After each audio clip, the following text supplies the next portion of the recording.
Here in front. Hello, good afternoon. One question now for Kian. Is this your first movie under Viva? Parang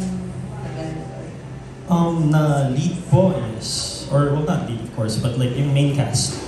Yes po. I've done... so far, ayun nga po, sobrang thankful ako na bilang part of main cast. Sobrang in-observe ako ni Aubrey, ni Gab, ni Haya, ni Chris Rome. At parang yan, Chris Rome. Panindigan na natin direct.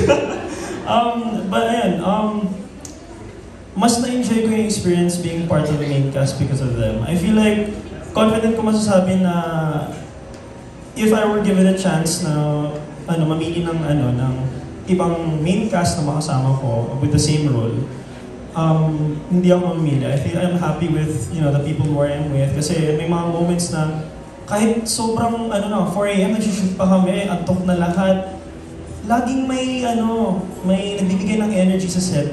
Kesyo sila Haya, kesyo si Jerome, kesyo Haya. Questionable, hindi. Kesyo sila Haya, kesyo si Jerome. Jerome talaga. Meron one time, antok na kami lahat. Tapos may shoot kami isang scene sa loob ng car. Lakas ng tawa ko. It was more so because sabog na ako. But but mas nagkaroon ako ng energy dahil kay Jerome. At I wanna thank him for that. Tapos, ang pinakamalaking nagbibigay talaga ng energy sa buong cast na to, shout out to Aubrey Caraan. Yes. The one and only, alam mo bakit? Ganun din, same setting ngayon. Aubrey, wag ganyan, halata. Demure lang, sa... Okay, sorry. Same setting, mga 2 AM, 3 AM, ayun, sabog na kami lahat, naubusan ng energy. Meanwhile, Aubrey Caraan sumasayaw ng Pantropiko. Just like a sweet wish. Kaya, yung mga ganong moments, mas nakaka-appreciate with this cast. And that's why, dun ko talaga masasabi na confident ako na I'm happy. And I'm thankful din to the Rec for putting me in this position. Maraming salamat. Thank you.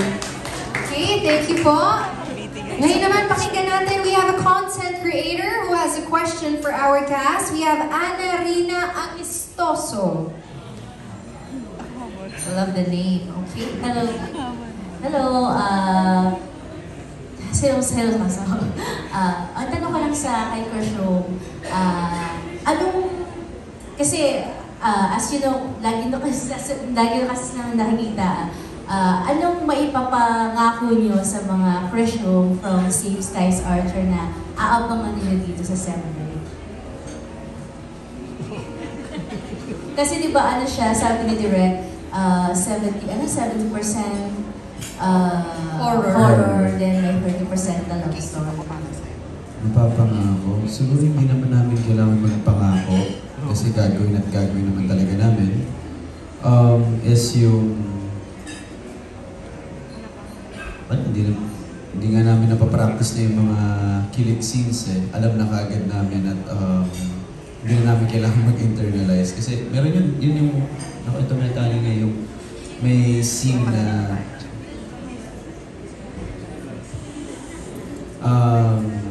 inumaga na kami. Tapos dire-diretso sobrang haba na antok kami. But then it turned out good. Na-feel ko kaagad. Kasi yung eksena na yun. Antok ako eh. Alam nila, sabi ko, nahihiya na ako sa kanila na gigisingin nila ako. Sige na, last na to, kaya na natin to. 5 minutes. Di ba na talaga kaya? Please. Ayos na ba yung set? Kahit last na ako pumunta. Pagkapunta ko doon, hindi ko pa nabasa yung buong lines. Binasa ko lang saglit. Okay, pumasok naman na sa isip ko, kuha ko yung gist. Ginawa namin, sabi ko, ang galing nga. Parang na-feel ko yung eksena, parang ang freely ko sumayaw, gumalaw, blocking, mag-line. And ganoon din sa kanya, sobrang, sabi ko, tinatanggap niya kagad lahat ng So, I guess, very comfortable na kami ito sa mga scenes na kami dalawa. Sooner or later, baka mamamaster na namin yung mga ganung bagay. Yan ang inaabangan nila. May masasabi pa ba? Ay, magpa-promise?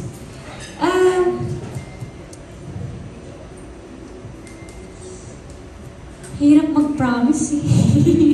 basta gagawin namin yung best namin para maging effective na artists and a love team. And we'll take care of each other para mas mabuo, madagdagan pa ng madagdagan yung mas maging better kami sa craft namin as a love team. Yan.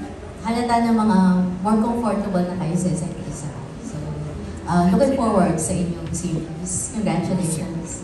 All right, thank you so much. Moving on to another content creator joining us this afternoon. Let's hear from Vito Santos. Yeah, good afternoon po, and congratulations po again sa series. So, my question po is for Krishro. So, sa Krishro po, ano po yung naging, and sa other cast na rin po pala, sorry.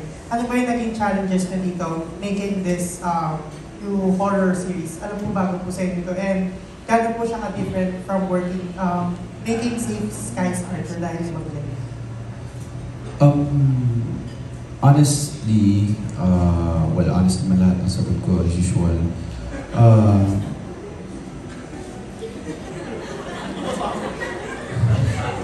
Honestly, sabi ko, honest naman lagi sinasabi ko, ba't ko pa sinabi yun? Anyway,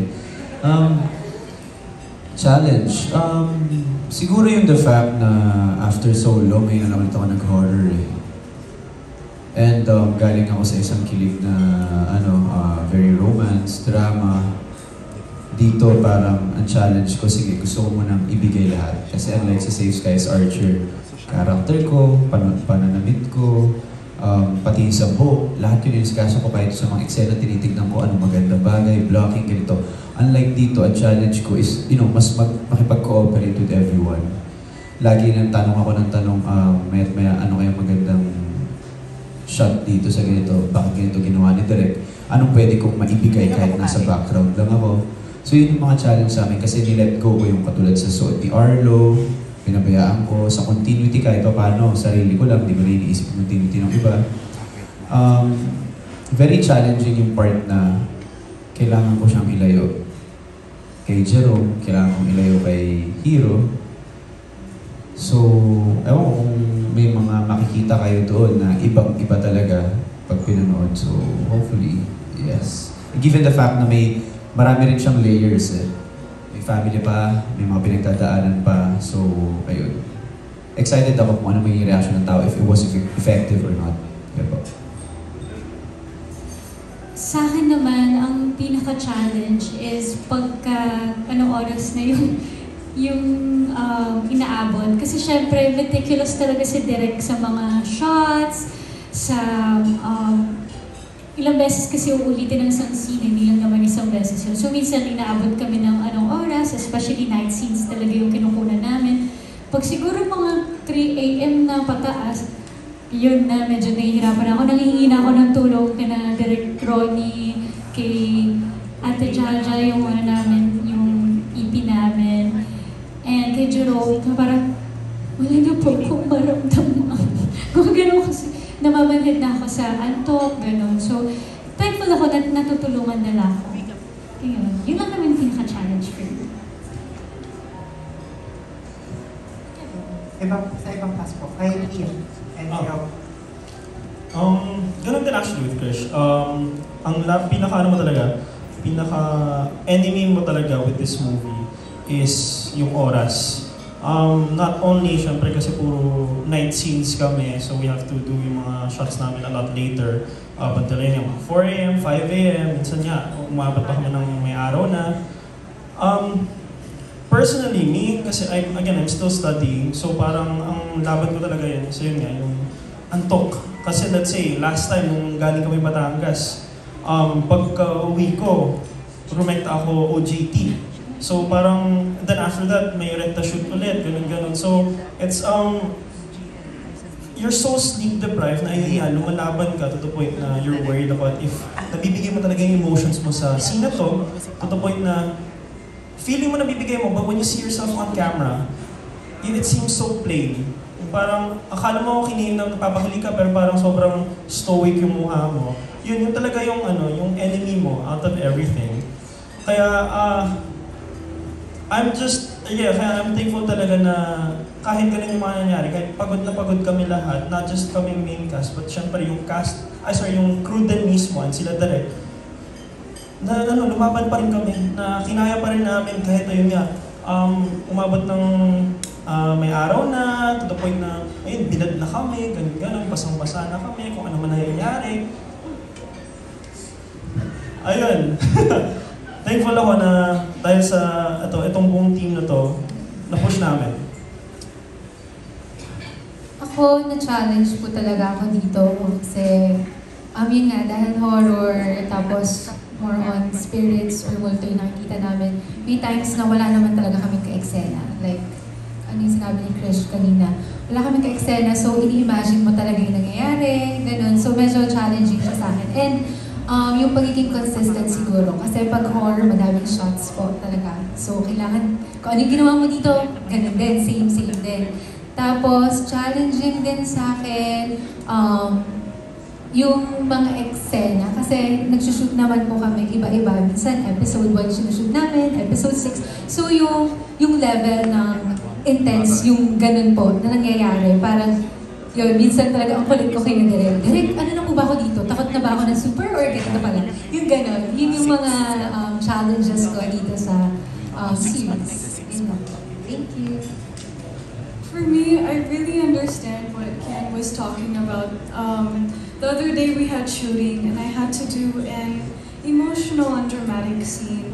And I remember getting really stressed and overwhelmed with myself at first because before that scene, I was already feeling very exhausted, but it was a lot of it was for personal reasons. I didn't get a lot of sleep because I couldn't, and I wasn't feeling so good that morning. But when it came to the dramatic scene, I'm usually the type of person who I can cry very easily and I feel a lot.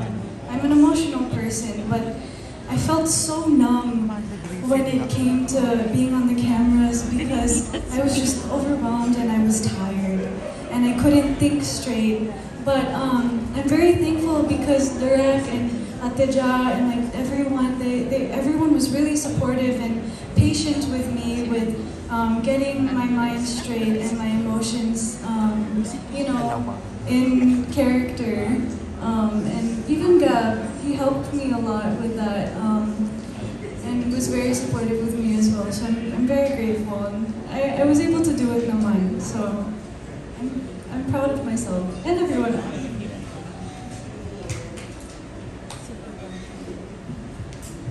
You did pretty good actually, by the way. Yung sa scene na sinabi mo. No. I just wanna put it in. No, kagabi lang kasi yun. And it was a very emotional scene and it was her first time rin. And I was really, really proud of her na nagawa niya. And thank you rin kay Direk, of course. And kay Ate Jaja. But yung pinaka-challenging siguro, yung last scene namin. Grabe yun. Kasi, yun nga, ayoko mag-share pero umabot na rin kami sobrang umaga nun and pagod na lahat. Pero thankful na kahit inuumaga kami, sobrang alaga kami sa prod and kila Direk. And may yung iced coffee, of course, nandun lagi. So, yun yung pinaka-challenging para sa akin. Kaya abangan niyo po yung last scene namin. Courtesy for Jerome Ponce. Ang gagawin niyo. Last scene yung maraming shot, pataas ba? Baka mabigay mo, bro. Pero bilib ako sa'yo.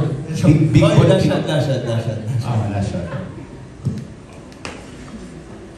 Ayun, thank you so much po.